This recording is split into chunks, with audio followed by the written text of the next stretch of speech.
High, সবাই কেমন আছেন? হাই, কেমন আছেন সবাই? আর একটু কিছু মানুষ আসলে তারপর কথা বলা স্টার্ট করি নাকি? ওয়ালাইকুম আসসালাম, কেমন আছেন আপনি?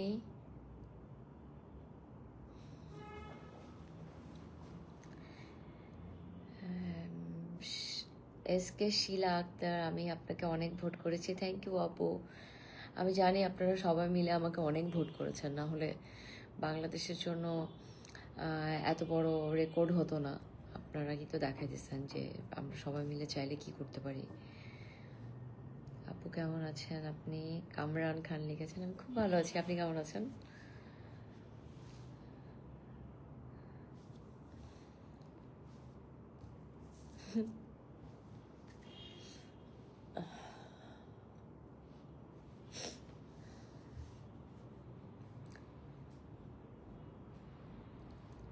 ফারজানা ইয়াসমিন লিখেছেন, কেমন আছেন আপনি? খুব ভালো আছি। সাদিয়া মিমা লিখেছেন, hello, I am so proud of you.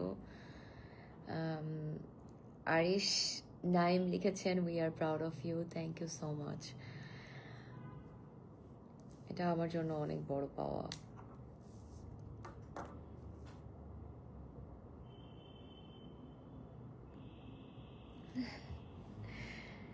Yazan লিখেছেন, hello beautiful human, thank you.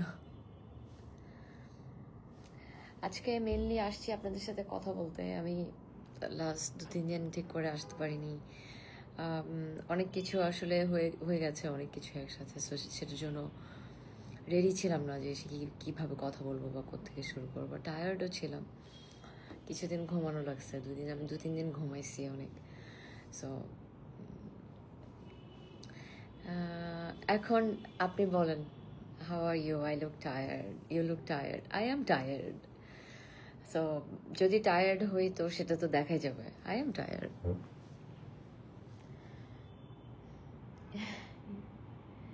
Mu and human both proud of you all, thank you. আপনাদের কি কি প্রশ্ন আছে আজকে আপনারা করতে পারেন আমাকে। আমি আপনাদের সাথে প্রশ্ন নিয়ে কথা বলবো। আপু, আপনাকে ভোট দিয়েছি, যথেষ্ট চেষ্টা করেছি আপনার পাশে থাকার, এমডি লিঙ্কন লিখেছেন। ঠিক আছে, চলুন তাহলে ভোট থেকে শুরু করি। আমি জানি আপনারা অনেক চেষ্টা করেছেন এবং অনেক ভোট দিয়েছেন, এবং I think first time Bangladesh থেকে কোনো কন্টেস্টেন্টের জন্য আপনারা এইভাবে ভোট করেছেন এবং সবাই এইভাবে এগিয়ে এসেছেন। তো সেটা কিন্তু মিস ইউনিভার্সের জন্য একটা রেকর্ড, আমাদের বাংলাদেশিদের জন্য একটা রেকর্ড। এবং আমরা কিন্তু 1 নাম্বার বিউটি প্যাজেন্টের ব্যাপারে যারা 1 নাম্বার কান্ট্রি, তাদের সঙ্গে লড়াই করেছি। এটার মানে কিন্তু আমরা সবার চোখের সামনে চলে আসছি যে আমরা কাদের সঙ্গে লড়াই করছি এবং কাদেরকে টপকানোর জন্য 1 নাম্বারে যাচ্ছি।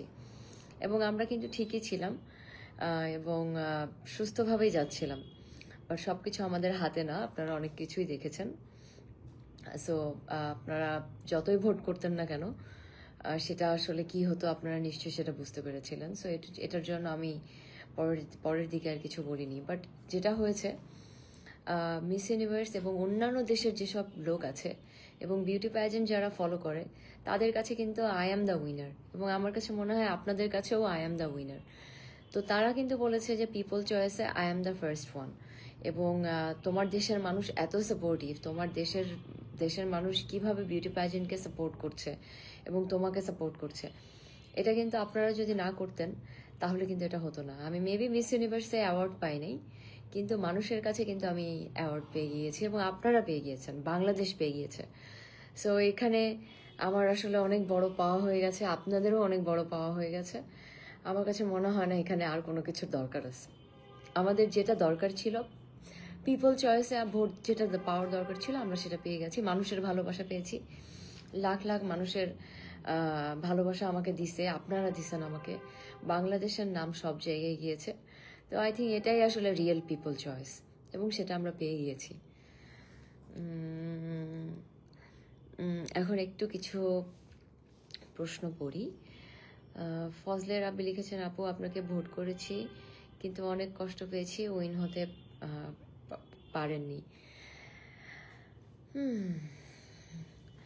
উইন হতে হলে আসলে আমাদের বাংলাদেশিদেরকে অনেক কাজ করতে হবে, সবাইকে আগে আসতে হবে আরো অনেক। কারণ আমরা যতই আমরা নিজেরা বলি যে আমরা আমাদের অনেক বড় কান্ট্রি, আমরা অনেক কিছু জানি, অনেক কিছু পারি, বাট আপনারাও জানেন বাংলাদেশ আসলে বিশ্বের কাছে খুব ছোট্ট একটা কান্ট্রি। এবং বাংলাদেশকে যদি অনেক বড় জায়গায় যেতে হয় তাহলে ইয়াং জেনারেশন যাদের জন্য আমি মিস ইউনিভার্স হয়েছি, যাদের জন্য আমি বাংলাদেশকে রিপ্রেজেন্ট করতে গেছি, তাদেরকে অনেক কাজ করতে হবে। তাদেরকে বাংলাদেশকে একটা জায়গা নিয়ে যাওয়ার জন্য এডুকেশনের জায়গা থেকে, বেসিক হিউম্যান রাইটসের জায়গা থেকে, এবং নিজের দেশকে রিপ্রেজেন্ট করার যার যে ওয়ে আছে সেই ওয়েতে সুন্দর করে রিপ্রেজেন্ট করতে হবে যদি বাংলাদেশকে বিশ্বের দরবারে নাম করতে হয়।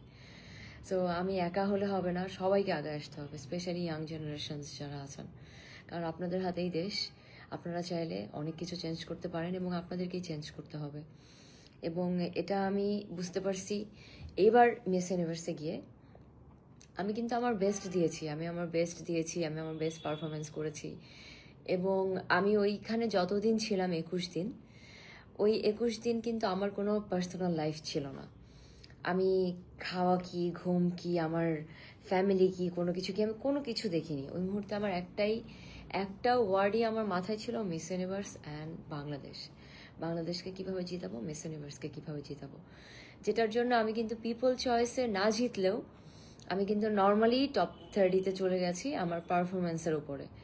তো আমি কিন্তু আমার চেষ্টা ওখানে অনেক করেছি, বাট এই চেষ্টা না, আমাদেরকে যদি জিততে হয়, আমাদেরকে যদি অনেক বড় জায়গায় যেতে হয়, তাহলে এটা আসলে বছরের পর বছরের সাধনা, বাট রেজাল্ট আসবে।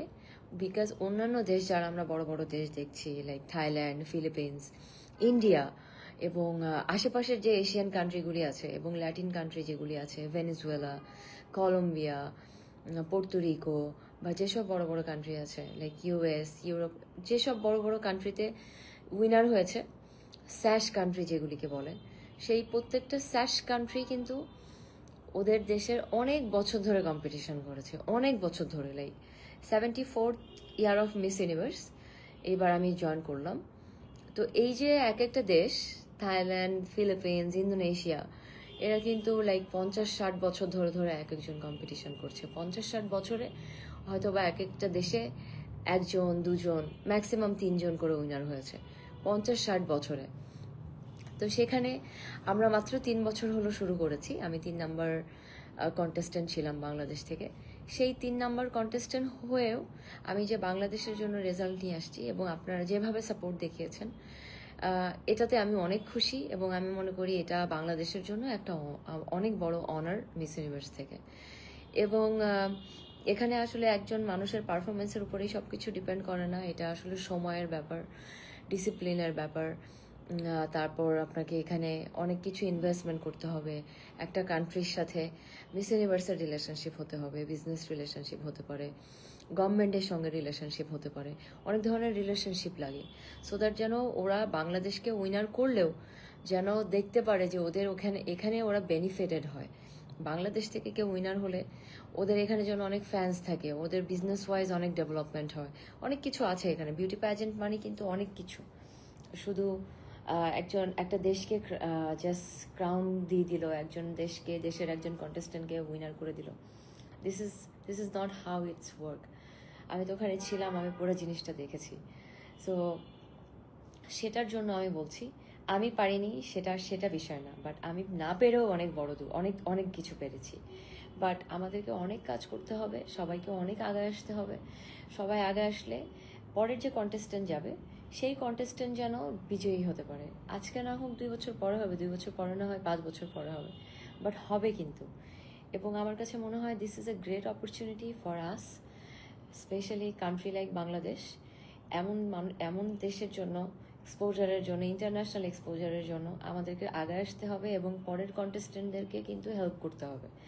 হেল্প কীভাবে করতে হবে? যেভাবে আপনারা আমাকে সাপোর্ট দেখিয়েছেন, যেভাবে আপনারা আমাকে ভোট করেছেন, বিশ্বের দরবারে সবাইকে দেখিয়েছেন যে বাংলাদেশের মানুষ বিউটি প্যাজেন্টের ব্যাপারে কতটা সিরিয়াস, কতটা আগ্রহী, তারা দেশের একটা মেয়ের জন্য যেভাবে আগায় আসে, এই জিনিসটাই ইন্টারন্যাশনালি আমাদেরকে রিপ্রেজেন্ট করতে হবে। তো এটা যদি আমরা করতে থাকি, I am telling you, Bangladesh থেকে উইনার হবেই হবে, কারণ আমাদের যে স্ট্রেংথ, আমাদের যে জনসংখ্যা, এবং আমি এটা নিয়ে অনেক কাজ করব। আমার অর্গানাইজেশন, মিস ইউনিভার্সের অর্গানাইজেশন যারা আছে, যারা এটা আমার পিছে কাজ করেছে বা যারা কাজ করছে, তারাও এটা নিয়ে অনেক কাজ করবে, কারণ তাদের সাথেও মিস ইউনিভার্সের বিভিন্ন ধরনের এগ্রিমেন্ট হচ্ছে।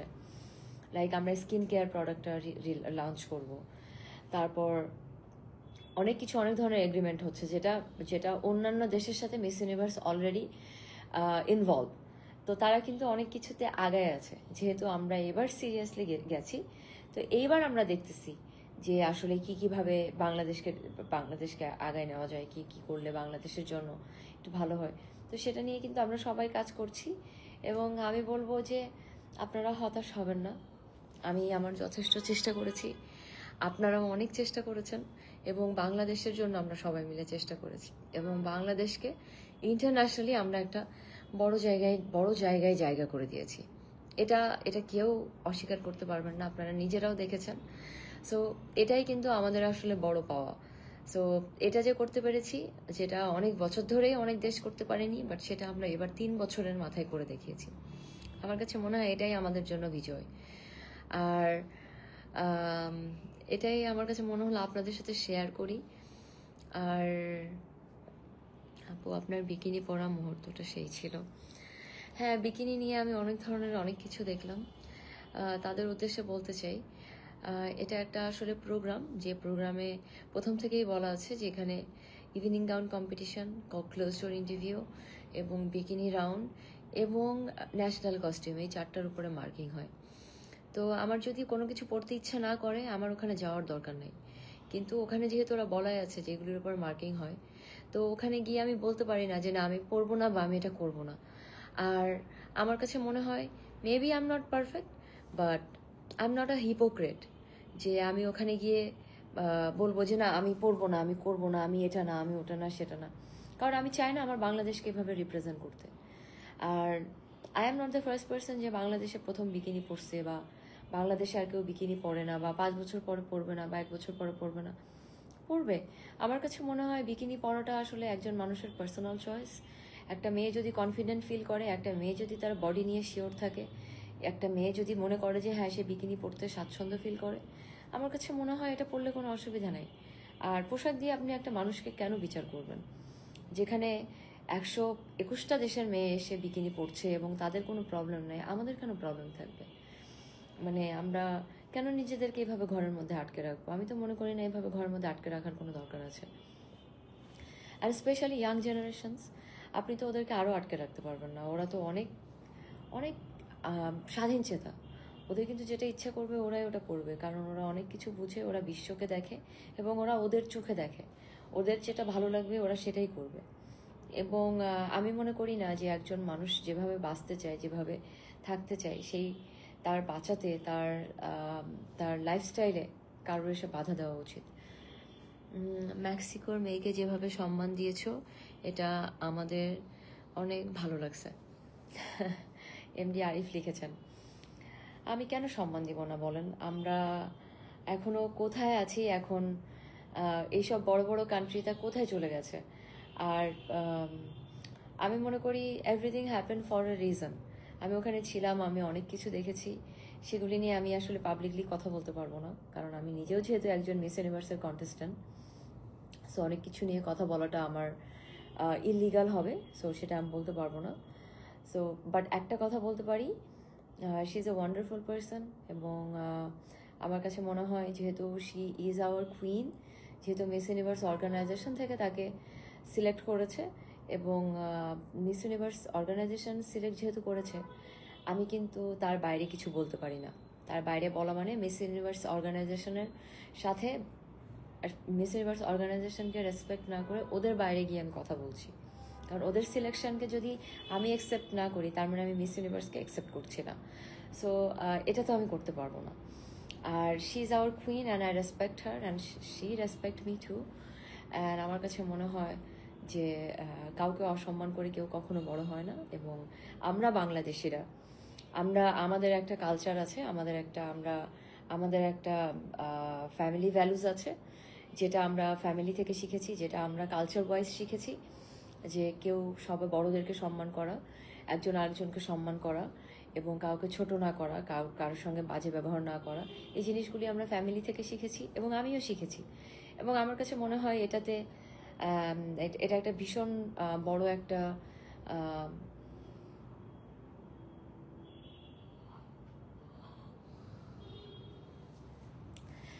এটা এটা আমাদের সরি, আমার একটা মেসেজ আসছিল, ওটা পড়ছিলাম। এটা আমরা শিখেছি এবং আমার কাছে মনে হয় this is a great thing to use with others, যে আপনি মানুষকে সম্মান করছেন, এটা করে আপনি ছোট হবেন না। এবং আমার কাছে মনে হয় না আমিও ছোট হয়েছি, কারণ আমি আমার মাধ্যম দিয়েই সারা বিশ্ব বাংলাদেশকে দেখছে এবং আমি ওখানে প্রুফ করে আসছি আমরা বাংলাদেশিরা কেমন, আমাদের ভ্যালুস কেমন, আমরা মানুষকে কতটা সম্মান করতে পারি, যতই ভিতরে কষ্ট থাকুক কষ্ট নিয়ে হলেও মানুষকে সম্মান করতে পারি, এবং আমি সেটাই করেছি। আমি যদি ভুল করে থাকি সেটার জন্য আপনারা আমাকে মাফ করবেন, বাট আমার কাছে মনে হয়েছে এটাই আমাদের বাংলাদেশিদের ভ্যালুস এবং এভাবেই আমরা মানুষকে সম্মান করি। এবং উই ফাউন্ড ফর আচ্ছা, আমাকে অনেকে লিখেছেন close door interview. Close door interview নিয়ে যদি আমি বলি, আমি প্রথমেই আপনাদেরকে লাইভে এসে বলেছি আমি কিন্তু এত ভালো ইংলিশ জানি না, আমি এত ভালো ইংলিশ শিখিও নাই, এবং আমি শিখে একটু একটু করে শিখে তারপর আমি এই পর্যন্ত আসছি। এবং ক্লোজ ডোর ইন্টারভিউয়ে 121টা মেয়ে ছিল, সেখানে আমি টপ 5 হয়েছি। টপ 5 হয়েছে, কিন্তু ওরা আমাকে মানুষ হিসাবে দেখেছে। 8 জন জাজ আমাকে দেখছে আমি কেমন মানুষ হিসেবে কেমন, ওই বিচারটা করেছে। আমি কিভাবে কমিউনিকেট করতে পারি, আমি যখন কথা বলছি আমি কতটা রিয়েল, আমি যখন কথা বলছি আমাকে দেখে কতটা রিয়েল ফিল হয়েছে, এবং যে কথাগুলি আমি বলছি সেটা কি সত্যি নাকি মিথ্যা, ওই জিনিসটার উপর জাজমেন্ট করে কমিউনিকেশন দেখে তারপরে কিন্তু আমাকে ওরা নাম্বার 5 করেছে। তো এই যে 121টা মেয়ের মধ্যে আমি টপ 5-এ গিয়েছি, এটাও কিন্তু আমাদের বাংলাদেশের জন্য একটা অনেক বড় একটা একটা একটা প্রাউডের জায়গা, যেটা আমি ফুলফিল করেছি।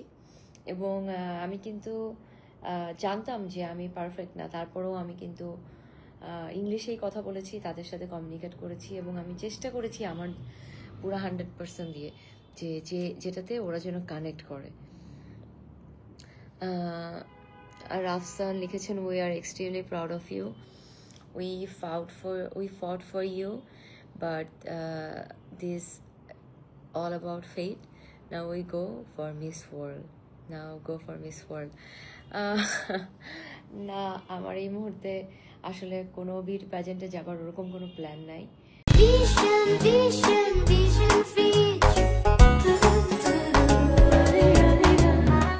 কারণ আমি খুব সিরিয়াস একজন মানুষ, কাজের ব্যাপারে ভীষণ কমিটেড একজন মানুষ। আমি যখন কোনো কিছু কমিট করি যে আমি এটা করব, আমি সেই কাজের ব্যাপারে ভীষণ রেসপন্সিবল থাকি, এবং আমি কিন্তু বাংলাদেশকে রিপ্রেজেন্ট করতে গেছি।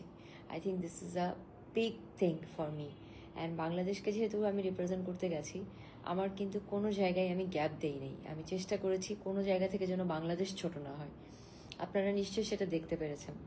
সো এই ধরনের বিউটি প্যাজেন্টে যাওয়ার জন্য একটা মানুষকে অনেক প্রিপারেশন নিতে হয়, অনেক কিছু রেডি করতে হয়, অনেক কিছু রেডি করে যেতে হয়। এবং আমি এমন কন্টেস্টেন্ট না যে আমি জাস্ট নর্মালি নিজের চেহারা দেখায় আসবো, ঘুরতে যাব, বাংলাদেশের ফ্ল্যাগ নিয়ে জাস্ট ঘুরে চলে আসব, কোনো এফোর্ট নাই, কোনো কিছু নাই, চেষ্টা করব না, বাংলাদেশকে ঠিক করে রিপ্রেজেন্ট করব না, এভাবে আমি একটা বিউটি প্যাজেন্টে যাব না। আর এভাবে দিস ইজ নট মি। অনেকে হয়তো বা যেতে পারে, বাট আমি যাব না। আমি যদি কোথাও যাই, আমি আমার জীবন দিয়ে চেষ্টা করব, আর বাংলাদেশকে রিপ্রেজেন্ট করতে যাচ্ছি। তো it's a big responsibility, it's a big title, এবং আমি আমার 100% চেষ্টা করেছি বিধায় টপ 30-তে আমাকে ওরা জায়গা দিয়েছে, আদারওয়াইজ দিত না। আমি আপনাদের সাথে একটা এক্সপিরিয়েন্স শেয়ার করতে চাই। আমাকে যখন টপ 30 অ্যানাউন্সমেন্ট করেছে, আমি জানি আমি অনেক ভালো পারফর্ম করছি, এবং আমি টপ 12-এ যাওয়ার মতো পারফর্ম করেছি, আই নো, এবং আপনারাও সেটা দেখেছেন। বাট আমি যেহেতু পরে বুঝতে পেরেছি যে টপ 12 হতে হলে আসলে একটা কান্ট্রির সাথে মিস ইউনিভার্সের অনেক ধরনের রিলেশনশিপ হওয়া লাগে, বিজনেস ওয়াইজ, ওই দেশের মানুষের সাথে, গভর্নমেন্টের সাথে, অনেক কিছু এটার সাথে। এবং আনফর্চুনেটলি যখন আমি জিনিসটা বুঝতে পেরেছি, তখন কিন্তু I was really sad, but আমার খুব খারাপ লাগছে যে আমি অ্যান্ড ব্যাক স্টেজে এসে আমি কাঁদছি। দেন আপনারা হয়তো বা খেয়াল করেছেন, আমি 2 দিন কিন্তু সোশ্যাল মিডিয়াতে কোনো কিছু পোস্ট করিনি, কারণ আমার মন অনেক খারাপ ছিল। সব কিছু মিলায় আমার অনেক কিছুতে আমি কনভিন্স করতে পারছিলাম না নিজেকে। তখন আমি ব্যাকস্টেজে একটা মোমেন্টে আমি কান্না করে আমি I was with miss Brazil, আমি ওর সাথে কথা বলতেছিলাম, ও কাঁদতেছিল, তোর সাথে কথা বলতেছিলাম। তো তখন ওকে আমি সান্ত্বনা দিচ্ছিলাম যে ডোন্ট ক্রাই, এখানে এত মেয়ে আছে, 121টা মেয়েকে পার করে কিন্তু আমরা টপ 30-তে আসছি। তো আমি বের হয়ে, আমি আপনাদের সাথে সত্যি কথা বলতেছি, বের হয়ে এসে আমি কিছু মেয়েকে দেখছি যে মেয়েগুলি আমার সামনে কাঁদতেছে, এবং আপনি বিশ্বাস করতে পারবেন না, ওই মেয়েগুলি প্রত্যেকটা মেয়ে মিস ইউনিভার্স উইনার হওয়ার মতো কোয়ালিটি তাদের আছে। যে মেয়েগুলির কথা আমি বলতেছি, মিনিমাম 20টা মেয়ে ওখানে আছে যে 90টা মেয়েকে পার করে আমি উইনার হয়েছি। যে ওই 90টা মেয়ের মধ্যে মিনিমাম 20টা মেয়ে আছে যে মেয়েগুলি মিস ইউনিভার্স টাইটেল হোল্ডার হওয়ার মতো কোয়ালিটি তাদের আছে। এবং ওই মেয়েগুলিকে যখন দেখছি যে ওরা কোনো পজিশন পায় নাই, ওরা কোনো কোনো কোনো কোনো টপ 30-তে উঠতে পারেনি, ওই মুহূর্তে আমি আমার নিজেকে বুঝিয়েছি যে বি গ্রেটফুল। তুমি থার্ড ওয়ার্ল্ড কান্ট্রি বাংলাদেশের মতো একটা জায়গা থেকে আসছো যেখানে বিউটি প্যাজেন্টের কোনো নামই নাই, কখনো কেউ কোনো কিছু করতেই পারে নাই, কোনো পজিশন আনতে পারে নাই, কোনো দেশের সাপোর্ট জাস্ট মাত্র আসতেছে, বিজনেস ওয়াইজ কোনো রিলেশনশিপ নাই, কোনো কিছু নাই। সেখানের থেকে একটা কান্ট্রি থেকে ভোটিংয়েও আমি জিততে পারিনি, তারপরেও ওরা আমাকে টপ 30-তে দিছে আউট অফ মাই পারফরমেন্স। তো সেই জায়গা থেকে যদি আমি গ্রেটফুল না হই, আল্লাহ আমার ওপর কিন্তু নারাজ হয়ে যাবে। কারণ এই সামনের উপর যে মেয়েগুলিকে দেখতেছি, প্রত্যেকটা মেয়ে কোয়ালিফাইড, আমি আপনাদেরকে বলে বুঝাতে পারবো না। আমি যে মেয়েগুলির কথা বলতেছি সেই মেয়েগুলি কিন্তু টপ 30-তে আসতে পারে নাই। ওই মুহূর্তে আমি আসলে আমার নিজেকে বুঝাইছি যে be grateful, this is a opportunity for all of us, this is a opportunity for Bangladeshi people. And আমাকে যেহেতু ওরা মিস ইউনিভার্স এই অপরচুনিটি দিয়েছে, এবং আমাকে অর্গানাইজেশন থেকে একজন বলেছে যে you are excellent candidate, but তোমাকে আমরা পজিশন ওভাবে দিতে পারিনি, বাট ইট ডাজেন্ট মিন যে you are not a winner, you are a winner in our eyes. But Miss Universe তোমাকে কি দিল না দিল, this is not the fact, but you have a big responsibility. পরে তোমার কন্টেস্টেন্ট যারা আসবে, তোমার দেশের মানুষের জন্য তোমার হিউজ রেসপন্সিবিলিটি আছে, এটা নিয়ে কাজ করো। এবং ওই মুহূর্তে আসলে আমার কাছে মনে হয়েছে যে ওরা আমাকে দিয়ে একটা সুযোগ দিছে, যারা পরে আসবে তাদের জন্য যেন কাজ করতে পারি, এবং দেশবাসীর জন্য তাদের জন্য কাজ করতে পারে, বাংলাদেশের মানুষ যেন এটা দিয়ে বেনিফিটেড হয়। তো এই যে পুরা জার্নিটা, আমি আপনাদের সাথে আজকে আমার জার্নিটা শেয়ার করলাম, আমার এক্সপিরিয়েন্স শেয়ার করলাম। আমি পুরাটা দেখার পরে আমি বুঝতে পেরেছি যে আসলে টপ 30ও আমাদের মতো দেশের জন্য অনেক বড় জিনিস, অনেক বড় জিনিস। আমি আপনাদেরকে প্রমিস করে বলতেছি, এটাও আমাদের জন্য অনেক বড় জিনিস। এটাও আসলে একদমই ইজি ছিল না। আমি ওখানে অনেক কান্ট্রির সাথে ছিলাম, লাইক আপনারা আমার লাস্ট ইন্টারভিউ দেখেছেন কিনা আমি জানি না, আমি মিস বুলগেরিয়ার সাথে ছিলাম। ওরা 60 বছর ধরে কম্পিটিশন করছে মিস ইউনিভার্সে, 60 বছরে আজ পর্যন্ত ওরা কোনো পজিশনে যায় নাই, টপ 30-তেও না। তো ইউরোপের মতো একটা কান্ট্রি যেখান থেকে 60 ইয়ার্স ধরে ওরা কম্পিট করছে, বাট কোনো পজিশন পায়নি। এবং এরকম অনেক কান্ট্রি আছে যারা 40 বছর 50 বছর ধরে কম্পিট করছে, বাট কোনো পজিশন পায়নি, নট ইভেন টপ 30। তো সেই জায়গা থেকে আমাদের মনে হয় আরও অনেক গ্রেটফুল হওয়া উচিত, এবং এটা নিয়ে আমাদের সবার অনেক কাজ করতে হবে। এবং আমার কাছে মনে হয় এটা নিয়ে আমাদের হ্যাপি হওয়া উচিত এই মুহূর্তে, কারণ দিস ইজ এ হিস্ট্রি, এবং বাংলাদেশকে ওরা সবাই মনে রাখবে। এবং প্যাজেন্টারির হিস্ট্রিতে যারা পিছে কাজ করছে, যারা ভিডিও করে, ছবি করে, ওদের কাছে আমি ফরএভার কুইন। ওরা আমাকে অনেক ভালোবাসছে, এবং ওরা বলছে যে বাংলাদেশ থেকে যে এরকম একজন মানুষ আসবে, এবং সে যে এইভাবে কম্পিট করবে, এবং বাংলাদেশের মেয়েদের জন্য যে এইভাবে কাজ করবে, এটা তুমি দেখাই দিছো। তো এই ধরনের যে জিনিস, এই ধরনের জিনিসটাই কিন্তু আসলে অনেক বড় জিনিস আমাদের জন্য। এবং আমার কাছে মনে হয়, আমি ছোট্ট করে আপনাদেরকে একটু আমার জার্নিটা শেয়ার করলাম। আর অনেকে অনেক কিছু নিয়ে এক্সট্রিমলি প্রবলি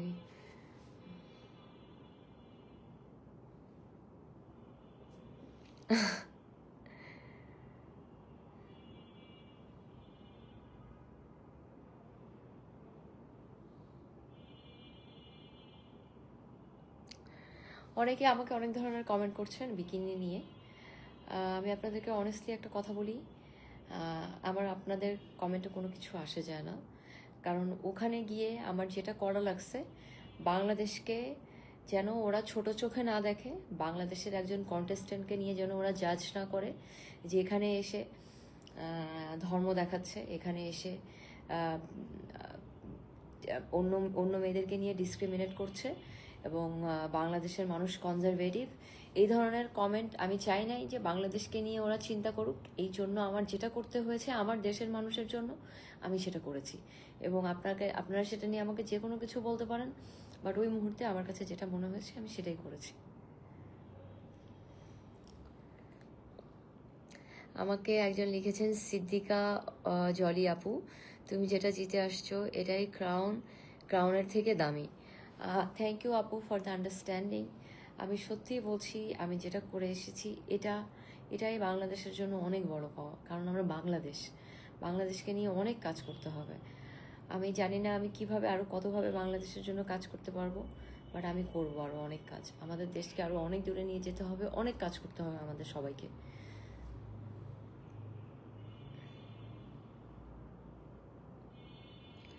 নাফিস লিখেছেন, we love you sister, don't worry, we are all with you.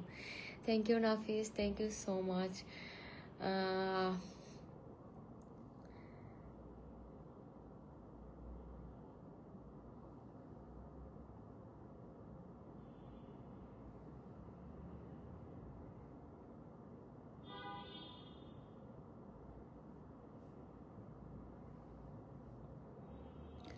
অনেকে আমাকে লিখছেন যে আমি আপনাদের জন্য মিস ইউনিভার্স।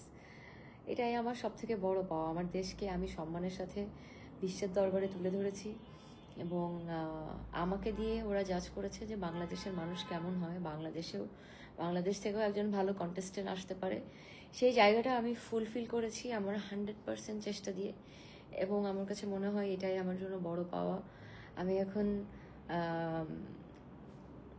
মানে আমার কাছে মনে হয় আমার যতই কষ্ট হোক, যত কিছুই আমি করেছি, যত কিছুই আমাকে পার করতে হয়েছে, আমার এটা নিয়ে আসলে কোনো কষ্ট নাই, কোনো ব্যথা নাই। কারণ আমি আমার 100% দিয়েছি।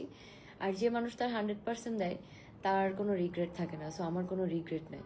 আমি আমার 100% দিয়ে চেষ্টা করেছি আমার দেশের মানুষকে রিপ্রেজেন্ট করার, আমার বাংলাদেশকে রিপ্রেজেন্ট করার, এবং আমি সেটা করে আসছি। বাকিটা আসলে আপনারা দেখেছেন, আপনাদের জাজমেন্টেই আমি দিয়ে দিয়েছি। সো এখানে আমি আর কিছু বলবো না। অ্যান্ড আমি আসলে লড়াই করেছি ওই মানুষদের জন্য যারা রিয়েলি বাংলাদেশকে ভালোবাসেন, বাংলাদেশের হয়ে থাকতে চান, বাংলাদেশের একজন মেয়েকে সম্মান করেন, বাংলাদেশকে সম্মান করেন, আমাদের ফ্ল্যাগকে সম্মান করেন। এবং ওই মুহূর্তে যেটা করা লাগছে সেটাই আমরা করেছি। আপনারা সবাই এগিয়ে আসছেন ভোটের জন্য এবং সাপোর্ট করেছেন। এবং যে জায়গায় বাংলাদেশিদের ছবি গেছে, যে জায়গায় আমার ছবি গেছে, যে জায়গায় আমার ভিডিও গেছে, প্রত্যেকটা জায়গায় গিয়ে আপনারা কমেন্ট করেছেন, সাপোর্ট করেছেন। এটাই একজন প্রকৃত দেশপ্রেমিক বাংলাদেশি হিসাবে আপনারা পরিচয় দিয়েছেন, এবং তাদের জন্যই আমি বাংলাদেশকে রিপ্রেজেন্ট করতে গেছি এবং বাংলাদেশের হয়ে লড়াই করেছি। এমন মানুষের জন্য না যারা বাংলাদেশকে অসম্মান করে, বাংলাদেশের একজন যে কোনো কন্টেস্টেন্ট কোনো জায়গায় গেলে তাকে অসম্মান করবে, তাকে বাজে কমেন্ট করবে, এমন মানুষ বাংলাদেশকে ভালোবাসে না। তাদের জন্য আমি বাংলাদেশকে রিপ্রেজেন্ট করতে যাইনি। যারা প্রকৃত বাংলাদেশকে ভালোবাসে তাদের জন্যই আমি বাংলাদেশকে রিপ্রেজেন্ট করতে গিয়েছি এবং রিপ্রেজেন্ট করে আসছি। এবং তাদের ভালোবাসা নিয়েই আজকে আমি তানজিয়া জামান মিথিলা হয়েছি। এবং কালকে আমি আসতেছি বাংলাদেশে, কালকে দুপুরে। সো কালকে দুপুরে আসার পরে আপনাদের সাথে দেখা হবে। এই কয়েকদিন আমি রেস্ট নিয়েছি, অনেক ধকল গেছে আমার উপর দিয়ে, ঠিক করে খেতে পারিনি, ঘুমাতে পারিনি, ফ্যামিলি মেম্বার্স ছিল না, অনেক ধরনের স্ট্রেস, মেন্টাল চাপ, দেন পাবলিক পিয়ার প্রেশার, দেন অনেক কিছু। তারপর যেহেতু ভোটিংয়ে জিততে পারিনি, তো সেখানে আমার পুরো 100% এফোর্ট দিয়ে 100% কষ্ট করে ডিসিপ্লিন দেখিয়ে আমাকে কিন্তু জেতা লাগছে। তো সেটার জন্য আমার পুরো 100% এফোর্ট দেওয়া লাগছে। তো ওটা পুরাটা দিয়ে আসলে আমি অনেক টায়ার্ড হয়ে গিয়েছিলাম। তো এই জন্য ঠিক করে ঘুমাইতে পারিনি। তো আমি 2-3 দিন একটু ঘুমাইছি, তারপরে আজকে সব প্যাকিং করছি, কালকে আসতেছি। হোপফুলি কালকে আসলে সবার সাথে দেখা হবে। এবং আমি খুব চাই যে যারা আমাকে রিয়েলি ভালোবাসছেন, সাপোর্ট করছেন, তাদের সাথে আমি একটা ফ্যান মিটিং করব। আপনারা যদি ইন্টারেস্টেড থাকেন তাহলে ডেফিনেটলি আসবেন আমার সঙ্গে দেখা করতে। আমি ফ্যান মিটিংয়ের ব্যাপারে ডিরেক্টলি আপনাদেরকে বলবো কোথায় কি করতে চাই। আর আরেকটা জিনিস আমি বলতে চাই, আমি আমি মন থেকে বলতেছি, আপনারা যারা আমাকে ভোট দিয়েছেন, বাংলাদেশের জন্য ভোট দিয়েছেন, একটা ভোটও বৃথা যায়নি, একটা ভোটও না। আপনারা প্রুফ করেছেন মিস ইউনিভার্স অর্গানাইজেশনের কাছে এবং পুরো পৃথিবীকে যে আমরা বাংলাদেশিরা এক হইলে কি করতে পারি। এবং আমার জন্য, বাংলাদেশের জন্য যারা ভোট করেছেন দেশ থেকে বিদেশ থেকে, আমি কিছুদিন একটা লাইভ দেখেছি, লাইভে এসে একজন ভাই আমার জন্য কাঁদতেছেন। এটা দেখার পরে আমার কাছে এত ভালো লাগছে, আমার কাছে মনে হয়েছে এটাই তো একটা পাওয়া। আপনারা যে আমাকে কুইন বলছেন, আপনারা যে আমাকে ভালোবাসতেছেন, এই ভালোবাসাটা, এই যে আমার জন্য কাঁদতেছেন, এটা কিন্তু আমার জন্য কাঁদতেছেন না, বাংলাদেশের জন্য কাঁদতেছেন। যে বাংলাদেশের হয়ে আমি বাংলাদেশের জন্য, এটা বাংলাদেশ জিতলো না, বাংলাদেশ এটা করতে পারলো না, বাংলাদেশের মেয়েটাকে আমরা জেতাইতে পারলাম না। আপনারা অনেক চেষ্টা করছেন, বাট যদি আরও কিছু মানুষ আগায় আসতো, আরও মানুষ যদি বাংলাদেশকে জেতানোর জন্য চেষ্টা করত, আমাদের 18 কোটি মানুষের দেশ, সেখানে যদি আরও কিছু মানুষ আগায় আসতো, তাহলে কেউই আমাদেরকে আটকে রাখতে পারতো না, কেউই না। বাট তারপরও আমি বলবো সেখানেও অনেক মানুষ আগায় আসছেন। এবং যেটা আমি বলতেছিলাম যে যারা দেশ বিদেশে প্রবাসী ভাই বোনেরা আছেন, আমি জানি আপনারা অনেক বাইরের থেকে ভোট করেছেন, আমার জন্য হেল্প করছেন। আমার গ্রামের ভাই বোনেরা যারা আছেন, শহরের ভাই বোনেরা যারা আছেন, আঙ্কেল আন্টি, আমার বন্ধু বান্ধব, আত্মীয় স্বজন, ফ্যামিলি, আমার জার্নালিস্ট ভাই বোনেরা এবং আমার মিডিয়ার ভাই বোনেরা যারা প্রথম সারির সেলিব্রিটিস আছেন, আমার মডেল ভাই বোনেরা, এবং যেখান থেকে, যে কর্নার থেকে আমাকে হেল্প করেছেন, বাংলাদেশের জন্য ভোট করেছেন, তাদের সবাইকে আমি আমার অন্তরের ভিতর থেকে ধন্যবাদ জানাতে চাই। আমি অনার, আপনারা আমাকে এত সম্মান করেছেন, আমার উপর বিশ্বাস করেছেন, এবং আমি আপনাদের বিশ্বাস আসলে বিফলে যেতে দিই নাই। আমি সত্যি বলছি, টপ 30ও বাংলাদেশের জন্য এখন টপ 1-এর মতো সম্মান। আমি এটা আপনাদেরকে বলে বোঝাতে পারবো না। এটাই বাংলাদেশিদের জন্য এই মুহূর্তে আলটিমেট। এটার থেকে বেশি আমরা এই মুহূর্তে করতে পারবো না। এটার থেকে বেশি করতে হলে আমাদেরকে এটা নিয়ে অনেক কাজ করতে হবে। সেটার জন্য যত হেল্প করা লাগে আমি করব, এবং আমার অর্গানাইজেশন করবে, আপনারা করবেন। আপনারা প্রত্যেকটা কন্টেস্টেন্ট যারা আসে ওদের সাথে এগিয়ে আসবেন, যেভাবে আমার জন্য এগিয়ে আসছেন। Show them support, show them love, so that যেন পুরো পৃথিবী দেখতে পারে যে বাংলাদেশের একজন কন্টেস্টেন্ট আসলে কিভাবে তাকে বাংলাদেশের মানুষরা সাপোর্ট করে, ভালোবাসে। এটা যদি আপনারা করতে পারেন, তাহলেই বাংলাদেশ আস্তে আস্তে করে এগিয়ে যাবে। এবং আমি বলছি, বাংলাদেশ থেকেও একদিন উইনার বের হবে। তো সেটা নিয়ে চলুন সবাই মিলে কাজ করি, এবং আমার জন্য সবাই দোয়া করবেন, বেশি বেশি করে ভালোবাসবেন।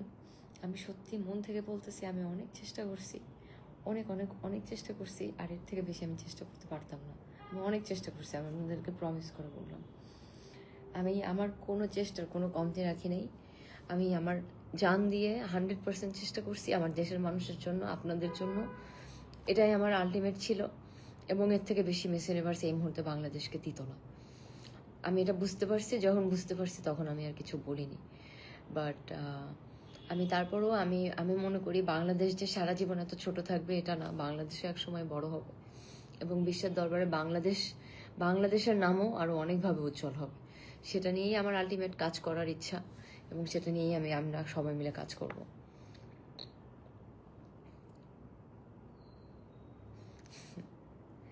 You already a winner for us. Thank you. Thank you.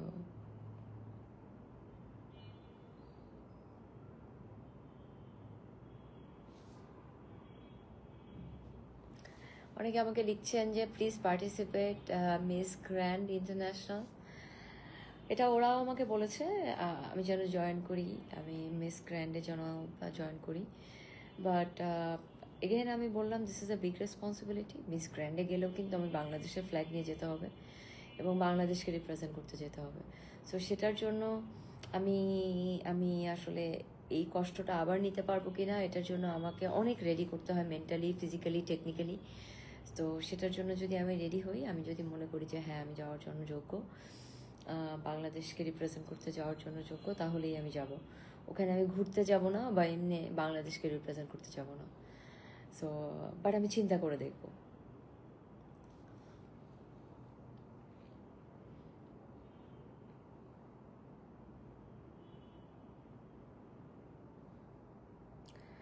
অনেকে আমার ন্যাশনাল কস্টিউম নিয়ে লিখেছেন যে আমি কেন সাদা রঙের ন্যাশনাল কস্টিউম পরেছি, সাদা রঙের জামদানি কেন পরেছি। সাদা রঙের জামদানি আসলে আমি চয়েস করছি, কারণ কালারফুল জামদানি আমি চাইলে পরতেই পারতাম, বাট আপনারা হয়তো বা অনেকে জানান না, আমাদের জামদানি যখন আসছে মুঘল সাম্রাজ্যের সময়, তখন কিন্তু সাদা জামদানি থেকেই শুরু হয়েছিল, সাদা জামদানি পরতো। দেন আস্তে আস্তে ওটার কালার আসছে, সাচ্চা জরি আসছে, ওটাতে ভ্যারিয়েশন আসছে, বাট ফার্স্ট টাইম কিন্তু সাদা জামদানি ছিল, সিম্পল জামদানি, এবং আমি সেটাই চুজ করেছি। এবং সাদা জামদানির সাথে আমরা যেহেতু গোল্ডের জুয়েলারি পরতে অনেক পছন্দ করি, আমি গোল্ড প্লেটেড জুয়েলারি পরেছি, এবং আমার কাছে মনে হয় ন্যাশনাল কস্টিউম এটাই হওয়া উচিত। এবং আরেকটা জিনিস, যেটা আমরা যদি নর্মালি চিন্তা করি যে ন্যাশনাল কস্টিউম পরবো, তাহলে আমাদের আসলে শাড়ি জুয়েলারি এটাই আমাদের ন্যাশনাল কস্টিউম। বাট যেহেতু একটা স্টেজ পারফরমেন্স করতে হয়, এবং স্টেজে একটা স্টেজ অ্যাপিয়ারেন্স আছে, যেখানে আপনাকে অনেক বেশি দেখাতে হয়, কারণ এখানে সবাই, আপনারা হয়তো অন্যান্য কন্টেস্টেন্টদেরকে দেখেছেন যে ওরা কি পরিমাণে জুয়েলারি পরে, কি পরিমাণে কাপড় পরে, বড় বড় প্রপস নিয়ে আসে। তো সেখানে যদি শুধু আমি নর্মাল সিম্পল জুয়েলারি পরি, সিম্পল জিনিস পরি, তাহলে কিন্তু আমাকে দেখা যাবে না। আর দিস ইজ দ্য প্লেস যেখানে আমি বাংলাদেশের হেরিটেজ দেখাতে পারি, আমাদের লাক্সারি দেখাতে পারি, অনেক কিছু দেখাতে পারি। তো সেখানে আমরা কেন ছোট জিনিস দেখায় বাংলাদেশকে গরিব দেখাবো? না, বাংলাদেশ তো গরিব না, আমাদের অনেক লাক্সারি আছে। সেখানে আমি সেই জায়গায় চেষ্টা করেছি যে সুন্দর গয়না পরার, সুন্দর সব কিছু দেখানোর, আমাদের ঐতিহ্য দেখানোর, আমাদের লাক্সারি দেখানোর, সেটাই আমি চেষ্টা করেছি। এবং স্টেজে তারপরেও আমার কাছে মনে হয়েছে যে আমি মনে হয় সবার থেকে অনেক কম পড়েছি, যেহেতু আমি জামদানিটা সিম্পল পরেছি, কারণ আমি জামদানির মধ্যে কিছু এক্সট্রা করতে চাইনি, কারণ জামদানি আমাদের অনেক ইমোশনের একটা জায়গা, এবং সেই জায়গাটা আমি চেয়েছি খুব সিম্পল রাখতে। এবং আমি অনেক দেখেছি যে এটা নিয়ে অনেক রিভিউ দিচ্ছে বিভিন্ন কান্ট্রি, যে যাদেরকে নিয়ে আমি বলতে চাই না, বাট যারা বাংলাদেশকে ছোট করে দেখে এবং সব কিছুতে চেষ্টা করে বাংলাদেশকে ডমিনেট করার, বাংলাদেশের সব কিছু চুরি করে নিয়ে যাওয়ার চেষ্টা করে।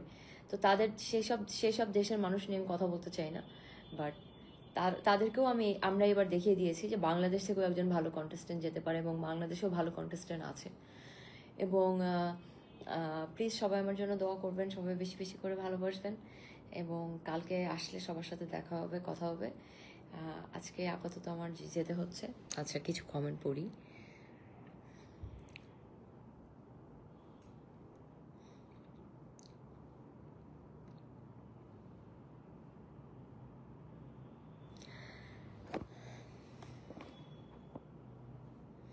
আপনারা হয়তো বা জানেন না, আপনাদের সাথে একটা স্টোরি শেয়ার করি।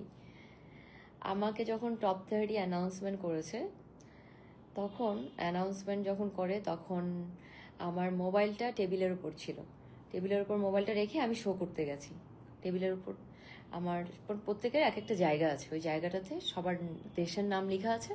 ওই দেশের নাম দেখে দেখে ওখানে সবাই বসে, তার ব্যাগ, তার মেকআপ সব কিছু ওখানে থাকে। তো আমি শো করতে যাওয়ার আগে আমার মোবাইলটা ওখানে রেখে গেছি। তো আমাকে যখন টপ 30 অ্যানাউন্সমেন্ট করেছে, আমি এসে দেখি আমার মোবাইলটা ওখানে নাই। আমার মোবাইলটা কেউ একজন সেরে রাখছিল, সো দ্যাট যেন আমি এনজয় করতে না পারি যে আমি টপ 30 হয়েছি। তো এ ধরনের অনেক কিছু আছে, অনেক ধরনের ঘটনা ঘটেছে যেগুলি আপনাদের সাথে আমি শেয়ার করিনি, কিন্তু mentally and physically I am very exhausted. এবং এটার মধ্যে যখন আমি দেখেছি যে বাংলাদেশ থেকে কিছু মানুষ কমেন্ট করছে যে এটা পড়েছে, এটা হয়েছে, ওর জন্য এটা হয়েছে, ওর জন্য সেটা হয়েছে, এগুলো আসলে খুব দুঃখজনক ব্যাপার। কারণ আপনাদের একটা বাজে কমেন্টে কিন্তু পুরো বাংলাদেশকে বাংলাদেশের পরে একটা বাজে প্রভাব পড়ে।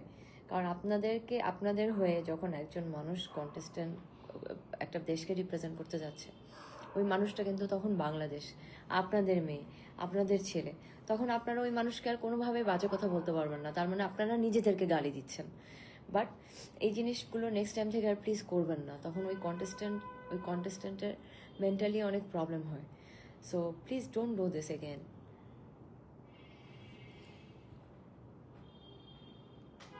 আমি মনে করি মিথিলা মিস ইউনিভার্সের শিরোপা জিতেছে, কারণ সাউথ এশিয়ান দেশের মধ্যে মিথিলাই বেস্ট ছিল।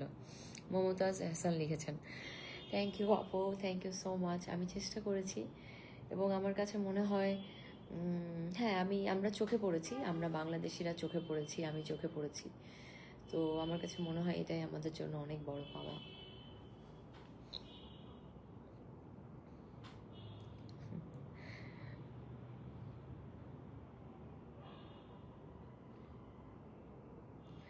হ্যাঁ, একজন লিখেছেন তুমি 2 দিন পর পর লাইভে আসবা, ঠিক আছে? ঠিক আছে, আমি 2 দিন পর পর লাইভে আসবো, চেষ্টা করব। আপনারা এত কিউট, আর আপনাদের সাথে আসলে আপনারা যেভাবে আমার সাথে কানেক্ট করেছেন এবং আমি আপনাদের সাথে যেভাবে কানেক্ট করেছি, এবং আপনারা যেভাবে আমাকে ভালোবেসেছেন এবং যেভাবে আমাকে সব জায়গাতে দেখিয়েছেন যে আমি আপনাদের মেয়ে, বাংলাদেশের মেয়ে, এটা আমার জন্য অনেক বড় পাওয়া। এবং আমি চেষ্টা করব আপনাদের এই ভালোবাসা নিয়ে আমার লাইফের বাকি জিনিসগুলি কন্টিনিউ করার এবং ভালো কাজ করার। সো আপনারা সবাই ভালো থাকবেন, আর চেষ্টা করবো আমি 2 দিন পর পর লাইভে আসে এবং আপনাদের সাথে গল্প করার। সবাই ভালো থাকবেন। I love you guys.